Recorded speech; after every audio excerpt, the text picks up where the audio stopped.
Twelfth UP board के बच्चे, जैसा कि आपको पता है कि आपके बोर्ड एग्जाम को पोस्टपोन कर दिया गया है, तो हम अपने इस चैनल पर डे आपके लिए कुछ इम्पोर्टेंट क्वेश्चनों को लेकर आते हैं, जिससे आप वीडियो को देखते रहें और अपनी सब्जेक्ट के टच में रहें और मेन इम्पोर्टेंट क्वेश्चनों को रिवाइज करते रहें। तो आज हम लेकर आए हैं, फर्स्ट क्वेश्चन है, सधुम नाइट्रिक अम्ल किसे कहते हैं? ध्यान दें, सधुम नाइट्रिक अम्ल किसे कहते हैं? तो इसका बड़ा आसान आंसर है कि सांद्र नाइट्रिक अम्ल जिसमें नाइट्रोजन के ऑक्साइड घुले होते हैं। दोबारा सुने, सांद्र नाइट्रिक अम्ल जिसमें नाइट्रोजन के ऑक्साइड घुले होते हैं उसे सधूम नाइट्रिक अम्ल कहते हैं। वास्तव में सधूम नाइट्रिक अम्ल 90% सांद्र होता है। क्वेश्चन क्लियर हो गया।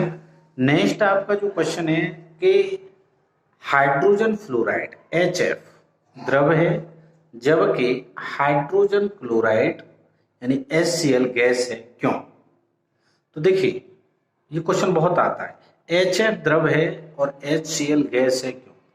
क्योंकि HF हाइड्रोजन फ्लोराइड HF में अंतरा आणविक हाइड्रोजन आवंत, ध्यान दीजिए, HF में अंतरा आणविक हाइड्रोजन आवंत पाया जाता है, जिसके कारण उसके जो अणु हैं परस्पर जुड़कर एक बृहद अणु बनाते हैं, इसीलिए वो द्रवावस्था में मिलता है।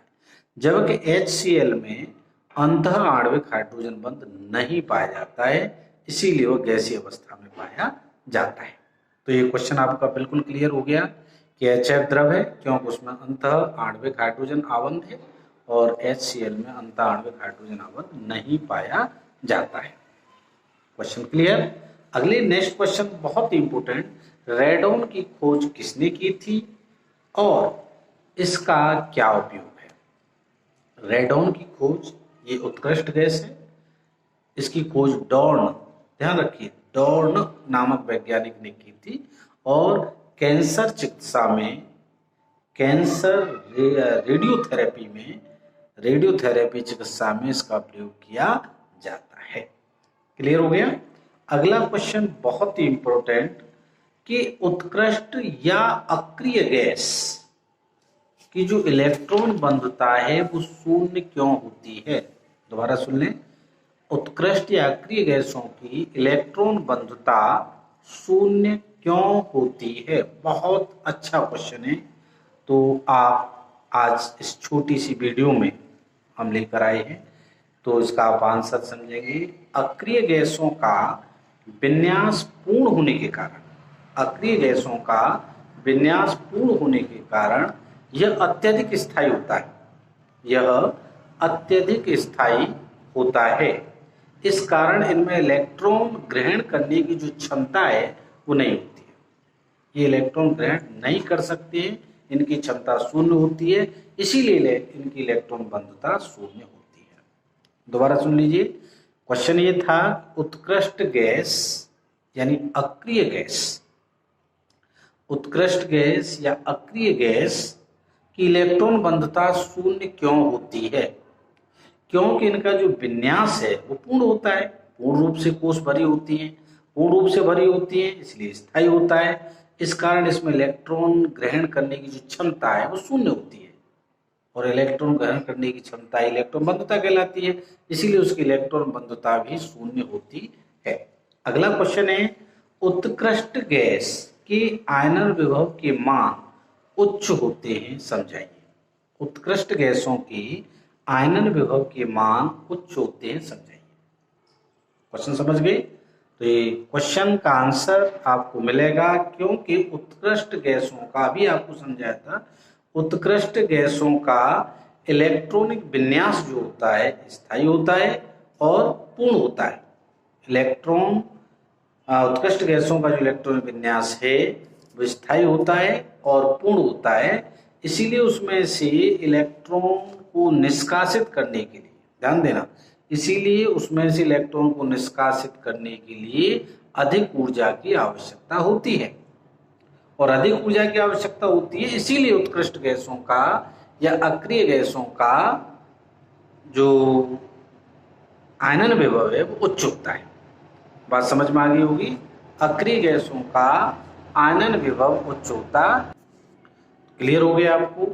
यानी उत्कृष्ट गैस से संबंधित क्वेश्चन के लिए इनकी इलेक्ट्रॉन सांद्रता शून्य क्यों होती है और इनके आयनन विभव उच्च क्यों होते हैं। हम जानते हैं कि दोनों के विन्यास पूर्ण होता है, इनका अंतिम कोश पूर्ण होती है, इसलिए स्थायी विन्यास होता है। उसमें इलेक्ट्रॉन ग्रहण करने की क्षमता नहीं होती है, शून्य होती है, इसलिए इलेक्ट्रॉन सांद्रता शून्य होती है। स्थायी विन्यास होने के लिए उसमें से इलेक्ट्रॉन निकालना बहुत कठिन हो जाता है, अधिक ऊर्जा खर्च होती है, इसी कारण उसके जो है आयनन विभव भी उच्च होते हैं। क्लियर हो गया? अब इसी स्टेप में मैं आपको बताना चाहूंगा अगला क्वेश्चन। एक क्वेश्चन बोर्ड में अक्सर आता है, पी ब्लॉक में से ले लीजिए। पी ब्लॉक में 12th क्लास में आपका 15 ग्रुप, 16 ग्रुप, 17 ग्रुप और शून्य ग्रुप आता है। ध्यान रखिए, 15वां, 16वां, 17वां और 18वें शून्य वर्ग, इनकी आवर्त सारणी में स्थिति की विवेचना कीजिए। इस तरह से एक बड़ा क्वेश्चन आ जाता है बोर्ड में और कई बार आता भी है, बहुत इंपोर्टेंट भी है। तो इस क्वेश्चन को लिखने का एक बहुत आसान तरीका है कि सब में एक समान पॉइंट बना लीजिए। इलेक्ट्रॉनिक विन्यास, इलेक्ट्रॉनिक विन्यास सब में सेम होता है।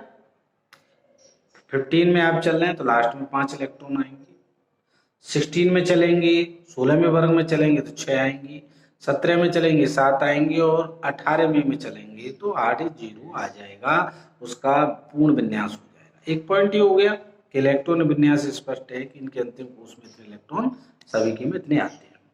दूसरी बात, हम वर्ग में जो चीज चलते हैं तो उसमें परमाणु त्रिज्या बढ़ती है, आयनन विभव घटता है, इलेक्ट्रॉन सांद्रता घटती है और आपकी जो विद्युत ऋणात्मकता घटती है वर्ग में।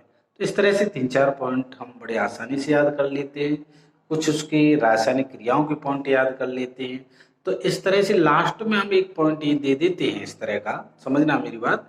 क्वेश्चन कैसे आता है, मान लीजिए आ गया 15वें वर्ग की आवर्त सारणी में स्थिति की विवेचना कीजिए, ये क्वेश्चन आ गया आपका। तो मैंने बताया सबसे पहले पॉइंट डालेंगे इलेक्ट्रॉन विन्यास। तो इलेक्ट्रॉन विन्यास बड़े आसानी से कर लेंगे। इलेक्ट्रॉन विन्यास के लिए एक शेड्यूल है, school school, public school public school, Delhi public school Delhi public school, फुहर दिल्ली पब्लिक स्कूल फुहर दिल्ली पब्लिक स्कूल। हमारी इस चैनल पर एक वीडियो है इलेक्ट्रॉन विन्यास की, आप उस पर बड़ी आसानी से समझ सकते हैं। तो विन्यास से हमें पता पड़ जाता है कि नियंत्रित कोश में ये इलेक्ट्रॉन है, पहला पॉइंट हो गया। और दूसरा, तीसरा, चौथा, ये 4 पॉइंट हम और बना देते हैं कि परमाणु त्रिज्या वर्ग में ऊपर से नीचे चलने पर बढ़ती है, इलेक्ट्रॉन सांद्रता घटती है, आयनन विभव घटता है, विद्युत ऋणात्मकता घटती है। तो इस तरह से 4 पॉइंट है, तो 5 पॉइंट तैयार हो गए। कुछ केमिकल पॉइंट हम तैयार कर लेते हैं 1-2। इसके बाद लास्ट में इन्वर्टेड कोमा हम लिख देते हैं, उपरोक्त समानताओं से स्पष्ट है कि सभी के गुण आपस में मिलते हैं, इसीलिए इन्हें 15वें वर्ग में रखना उचित है, 16वें वर्ग में रखना उचित है। तो आज हमने 5 क्वेश्चन पर डिस्कस की, बोर्ड के लिए बहुत इंपॉर्टेंट है। मेरे प्यारे बच्चों, सब्जेक्ट से टच रहिए, वीडियो को देखिए, अपने साथियों में शेयर कीजिए और अच्छी लगती है तो लाइक कीजिए। थैंक यू, नमस्कार।